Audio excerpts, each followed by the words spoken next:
వి gold trusted gold buyers. మీరు తాకట్టు పెట్టిన బంగారాన్ని విడిపించి ఈ రోజు ఉన్న మార్కెట్ ధరకు కొనబడును. నమస్తే, వెల్కమ్ టు ఐ డ్రీమ్. నేను మీ ఝాన్సీ. అయితే కొత్త బడ్జెట్ అయితే వచ్చేసింది. అందరూ ఈగర్గా వెయిట్ చేస్తున్నారు. ఈసారి మా మీద ఎంత ట్యాక్స్లు మోపబోతున్నారు అని చెప్పి. మరి ఆ డీటెయిల్స్ అన్ని ఇప్పుడు మనం డిస్కస్ చేద్దాము. ప్రస్తుతం అంతా ఉన్నారు ఆంబీ సర్టిఫైడ్ ఇంకా mutual fund distributor Pasupuleti Ramesh గారు. నమస్తే అండి. నమస్తే మేడం. సరే, ఈసారి ఎంత భారం మన మీద పడబోతోంది? అప్ టు ఎన్ని ల్యాక్స్ ఉంటే మనం ట్యాక్స్ పే చేయక్కర్లేదు? ఎక్కువగా ఈసారి ఎవరెవరికి ట్యాక్స్ ఎక్కువగా ఛార్జ్ చేస్తున్నారు? డెఫినెట్గా అండి. అంటే యాక్చువల్గా ఈసారి భారం మోపలేదు, రిలాక్సేషన్ ఇచ్చారు. శుభవార్తే అంటారా అయితే మా అందరికీ? డెఫినెట్గా. ఓకే. సో నిర్మలా సీతారామన్ గారు చెప్పిన తర్వాత కూడా మోడీ గారు కూడా ప్రసంగం చేశారు, ఇదంతా మీకు డబ్బులు చాలా సేవ్ అవుతున్నాయి, ఈ డబ్బుల్ని మీరు ఇన్వెస్ట్ చేయండి. ఓకే. ఫస్ట్ ఇన్వెస్ట్ చేయండి, తర్వాత సేవ్ చేయండి, లేదంటే ఖర్చు పెట్టండి అని చెప్పారు. సో మూడు ఎకానమీకి మంచిదే. అవును. సో అది చెప్పారు. ఇప్పుడు మనం చూసుకుంటే అసలు డిఫరెన్సెస్ ఏం చూసుకుంటే, ఇప్పుడు వరకు మనకి రెండు ఓల్డ్ రెజ్యూమే ఉంది, న్యూ ట్యాక్స్ రెజ్యూమే ఉంది. సో దాంట్లో మనకి ఇప్పుడు ఓల్డ్ ట్యాక్స్ రెజ్యూమీలో చాలామంది ఇప్పటికి కూడా అంటే ఆల్మోస్ట్ 28% ఇంకా ఓల్డ్ ట్యాక్స్ రెజ్యూమీలో ఉన్నారు. ఓకే. న్యూ ట్యాక్స్ రెజ్యూమీలో 72% ఆల్రెడీ లాస్ట్ ఇయర్ వరకు చేసేసారు. ఎందుకంటే న్యూ ట్యాక్స్ రెజ్యూమీలో 7 lakhs వరకు ట్యాక్స్ కట్టాల్సిన అవసరం లేదు. మళ్ళీ శాలరీడ్ పర్సన్ అయితే ఇంకో 50,000, అంటే 7,50,000 వరకు ట్యాక్స్ పే చేయాల్సిన అవసరం లేదు. అందుకని చెప్పేసి చాలామంది మారారు. ఇంకా 28% ఓల్డ్ ట్యాక్స్ రెజ్యూమ్లో ఎందుకున్నారంటే, కొద్దిగా హై ఇన్కమ్ స్లాబ్ ఉన్న వాళ్ళకి ఓల్డ్ ట్యాక్స్ రెజ్యూమ్ మంచిది. ఎందుకంటే వాళ్ళకి ఏటీసీ ఉంటుంది. ఓల్డ్ ట్యాక్స్ రెజ్యూమ్లో ఉన్న వాళ్ళకి ఏటీసీ కింద 1.5 lakhs ట్యాక్స్ ఫ్రీ ఉంది. దాని తర్వాత 80D కింద అనదర్ 25,000 వాళ్ళ పేరు మీద, ఇంకొక 50,000 పేరెంట్స్ మీద, 75,000 వరకు ట్యాక్స్ ఫ్రీ ఉంది. తర్వాత హౌస్ రెంట్ అలవెన్స్ ఉంది. హౌస్ రెంట్ అలవెన్స్ బేస్ శాలరీలో, శాలరీడ్ ఎంప్లాయీస్కి బేసిక్ శాలరీలో 50% వరకు హౌస్ రెంట్ అలవెన్స్ పెట్టుకోవచ్చు. హెచ్ఆర్ఏ ఉంది. తర్వాత కొంతమంది ఎన్పిఎస్ పెట్టుకున్నారు. 80CCD కింద ఎన్పిఎస్ ఉంది, అది ఒక అడిషనల్ 50,000 ఉంది. తర్వాత ఏమన్నా హోమ్ లోన్ ఇంట్రెస్ట్ ఉంది. హోమ్ లోన్ ఇంట్రెస్ట్ 2 lakhs వరకు ట్యాక్స్ ఫ్రీ ఉండింది. ఇవన్నీ కలిపితే 8 lakhs వరకు వాళ్ళు ట్యాక్స్ కట్టాల్సిన అవసరం లేదు. 8 lakhs వరకు అప్ టు. కానీ ఓల్డ్ రెజ్యూమ్ కదండి. Old resume. ఓకే. అదే న్యూ ట్యాక్స్ రెజ్యూమ్లో 7 lakhs వరకే ఉంది. ఓల్డ్ ట్యాక్స్ రెజ్యూమ్లో 8 lakhs వరకు వాళ్ళు 8.5 lakhs వరకు కూడా ఏం కట్టాల్సిన అవసరం లేదు. అందుకని కొంతమంది అక్కడ ఆగిపోయారు, ఎవరైతే ఈ సేవింగ్స్ ఉన్నవాళ్ళు. అంటే చాలామందికి ఏటీసీ ఫుల్ అయిపోయి ఉంటుంది 1.5 lakh, తర్వాత 80D ఫుల్ అయిపోయి ఉంటుంది, తర్వాత 80CCD అదే ఎన్పిఎస్ కూడా, నేషనల్ పెన్షన్ స్కీమ్ కూడా తీసుకుని ఉన్నారు ట్యాక్స్ కోసం, కొద్దిగా హై ఇన్కమ్ స్లాబ్లో ఉన్నవాళ్ళు. తర్వాత వాళ్ళకి హోమ్ లోన్ ఇంట్రెస్ట్స్ ఉంటాయి. సో ఇవన్నీ 8.5 lakhs వరకు రిలాక్సేషన్ ఉంది. న్యూ ట్యాక్స్ రెజ్యూమ్ 7 lakhs ఉంది కాబట్టి ఇంకా ఓల్డ్ ట్యాక్స్ రెజ్యూమ్లో ఉన్నారు. ఇప్పుడు ఏమవుతుందంటే, నిర్మలా సీతారామన్ గారు 2025-26కి 12 lakhs వరకు ట్యాక్స్ ఫ్రీ ఇచ్చేసారు. అవునా? అందరికీనా? ఐటీ ఎంప్లాయీస్ కానివ్వండి, ఇండియాలో అందరికీ. ఓకే. బిజినెస్ పీపుల్తో సహా. చాలా పెద్ద గుడ్ న్యూస్ అండి. చాలా పెద్ద. మెయిన్గా ఐటీ వాళ్ళు ఏం ఫీల్ అవుతున్నారంటే, మేము ట్యాక్స్ కట్టడానికి వర్క్ చేసినట్టుంది అని చెప్పి ఫీల్ అవుతూ ఉంటారు. ఇంత ట్యాక్స్లు వేస్తున్నారు, ఇండియాలోనే మనకి లేదని చెప్పి ఫారిన్ కంట్రీస్కి ఇది ఒక రీజన్ అవుతుంది. అక్కడైతే కాస్త ట్యాక్స్ తక్కువ అవుతాయి అని చెప్పి. అవును. సో 12 lakhs వరకు లేదు. ఇంకా శాలరీడ్ ఎంప్లాయీస్ ఉంటే ఇంకో 75,000 వరకు ట్యాక్స్ ఫ్రీ. ఓకే. సాలరీడ్ ఎంప్లాయీస్కి ఇంకో స్టాండర్డ్ డిడక్షన్ కింద ఇంకో 75,000 రూపాయలు ట్యాక్స్ ఫ్రీ ఇచ్చాడు. ఎందుకంటే హెచ్ఆర్ఏ ఇవన్నీ తీసేశారు కాబట్టి.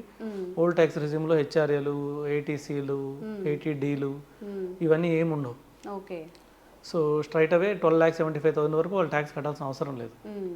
సో అందుకని చెప్పేసి మళ్ళీ 80CCD ఉంది న్యూ ట్యాక్స్ రెజ్యూమ్లో, ఎన్పిఎస్ ఉంది, నేషనల్ పెన్షన్ స్కీమ్ వాళ్ళ కాంట్రిబ్యూషన్ ఏదైతే ఉందో అది ఉంది.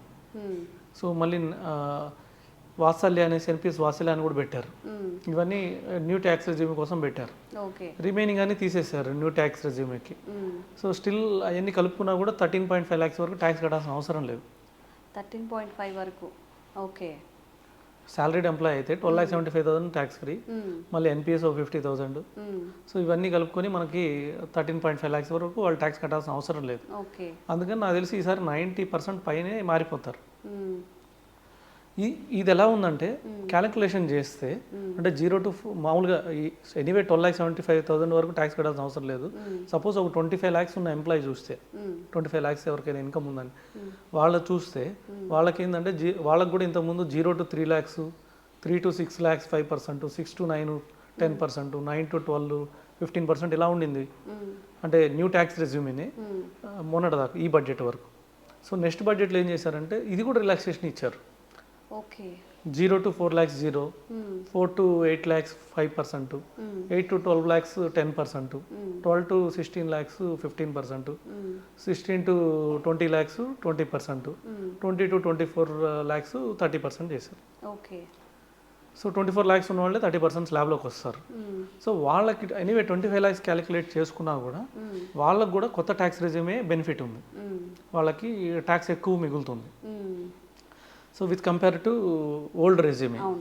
సో ఇవన్నీ ఏటీసీ, ఏటీడీ ఇవన్నీ ఉన్నా కూడా హౌస్ లోన్ ఇంట్రెస్ట్, ఎన్పిఎస్ ఇవన్నీ ఉన్నా కూడా స్టిల్ క్యాలిక్యులేట్ చేస్తే వాళ్ళకి న్యూ ట్యాక్స్ రెజ్యూమే బెనిఫిట్ అయ్యింది.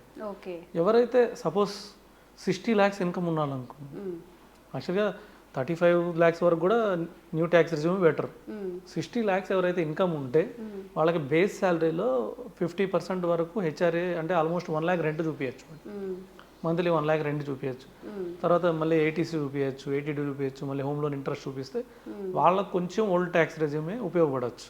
ఓకే ఎవరైతే 60 lakhs ఇన్కమ్ ఉన్న వాళ్ళకి ఓల్డ్ ట్యాక్స్ రెజ్యూమే ఉపయోగపడవచ్చు. ఈ లోపల ఉన్న వాళ్ళందరికీ న్యూ ట్యాక్స్ రెజ్యూమే ఉపయోగపడుతుంది. నెక్స్ట్ ఇయర్ నుంచి డెఫినెట్గా 60 lakhs బిలోనే 90% ఉంటారు. ఓకే ఇప్పుడు ఓన్ బిజినెస్ కానీ ఎంటర్ప్రినర్స్ కానీ వాళ్ళకి ఎలా? వాళ్ళకి కూడా సేమ్ అప్లికబుల్. వాళ్ళకి ఏంటంటే 75,000 స్టాండర్డ్ డైరెక్షన్ ఉండదు అంతే బిజినెస్ పీపుల్కి.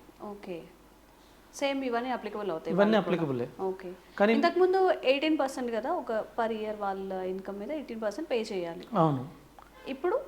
ఇప్పుడు ఏంటంటే వాళ్ళకి యాక్చువల్గా ఏంటంటే బిజినెస్ పర్సన్కి హెచ్ఆర్ఏ, హౌస్ రెంట్ అలవెన్స్ ఇవన్నీ ఉండవు. హెచ్ఆర్ఏ సాలరీడ్ వాళ్ళకే ఉంటాయి. ఇంకా బిజినెస్ పర్సన్ అందరికీ న్యూ ట్యాక్స్ రెజ్యూమినే, వాళ్ళకి ఆప్షన్ ఉండదు. ఓకే నెక్స్ట్ ఫైనాన్షియల్ ఇయర్ నుంచి వాళ్ళకి ఇంకా ఆప్షన్ ఉండదు.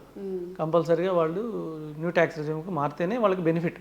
ఓకే దీనివల్ల అంటే ఖర్చు పెట్టండి లేకపోతే ఇన్వెస్ట్ చేయండి అంటున్నారు. దీనికోసం అని చెప్పి అంటే ఈ విధానం వల్ల గవర్నమెంట్కి ఏదైనా ప్రాఫిట్స్ వచ్చే ఛాన్సెస్ ఉన్నాయా? డెఫినెట్గా. ఇప్పుడు సేవ్ చేస్తే ఏమవుతుంది, బ్యాంకులో ఎఫ్డీలు అన్నీ వెళ్తాయి. అవును. సో అవి బ్యాంకింగ్లోకి వస్తే బ్యాంక్ షేర్లు పెరుగుతాయి. సో ఫైనాన్షియల్ లిక్విడిటీ పెరుగుతుంది. సరే ఇన్వెస్ట్ చేశారనుకోండి, షేర్స్లోనూ మ్యూచువల్ ఫండ్స్కి వస్తాయి, ఆ కంపెనీ షేర్స్ పెరుగుతాయి. షేర్స్ పెరిగితే ఆ కంపెనీలు ట్యాక్స్ పే చేస్తాయి. అవును. తర్వాత లేదు ఖర్చు పెడితే సపోజ్ ఆ డబ్బులు మిగిలిన డబ్బులతో ఏసీ కానీ ఇప్పుడు 12 లక్షల ఉన్న వాళ్ళకి దాదాపు 80,000 ట్యాక్స్ మిగిలిపోతుంది. ఈ ఇయర్ ట్యాక్స్కి నెక్స్ట్ ఇయర్ ట్యాక్స్కి 12 లక్షల్లో ఉన్న వాళ్ళకి 80,000 ట్యాక్స్ మిగిలిపోతుంది. అదే 20 లక్షల శాలరీ ఉన్న వాళ్ళకి 2 లక్షల దాకా మిగిలిపోతుంది. 30 లక్షల శాలరీ ఉన్న వాళ్ళకి 3 లక్షలు మిగిలిపోతుంది. ఇవన్నీ ఏం చేస్తారంటే ఏసీనో లేకపోతే ఖర్చు పెట్టాలనుకుంటే ఒక టూర్కి వెళ్తారు, లేకపోతే ఫ్యామిలీతో టూర్స్ కానివ్వండి. సో ఇవన్నీ ఏం ఎక్స్పెండిచర్ చేసినా మళ్ళీ ఆ కంపెనీ షేర్స్ పెరుగుతాయి. అవును. సో ఈ విధంగా వాళ్ళ కంపెనీ మళ్ళీ ట్యాక్స్ పే చేస్తారు. సో ఎనీవే జిఎస్టీలు కూడా పే అవుతాయి. అవును.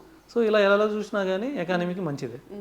సో అన్నిటికీ అందరికీ ఉపయోగపడేలాగా ఈ ట్యాక్స్ రెజ్యూమ్ని తీసుకొచ్చారు. ఓకే సూపర్ అండి. నిజంగా కాస్త రిలీఫ్గా కూడా ఉంటుంది అందరికీ, ఎంప్లాయీస్కి కూడా. అంటే ట్యాక్స్ కట్టి విసిగిపోయిన వాళ్ళకి కాస్త రిలీఫ్. మీరు చెప్పినట్టు టూర్స్ కానీ ఏమైనా ప్లాన్ చేసుకుంటూ ఉంటారు. డెఫినెట్గా అండి. చాలా కంట్రీస్తో పోలిస్తే ఈ ట్యాక్స్ మనం కొత్తగా ప్రవేశపెట్టిన ట్యాక్స్ ల్యాబ్స్ చాలా కంట్రీస్తో పోలిస్తే మనం చాలా చాలా ఫార్ బెటర్ ఉన్నాం. అవును. థ్యాంక్ యూ అండి. వెల్కమ్ అండి.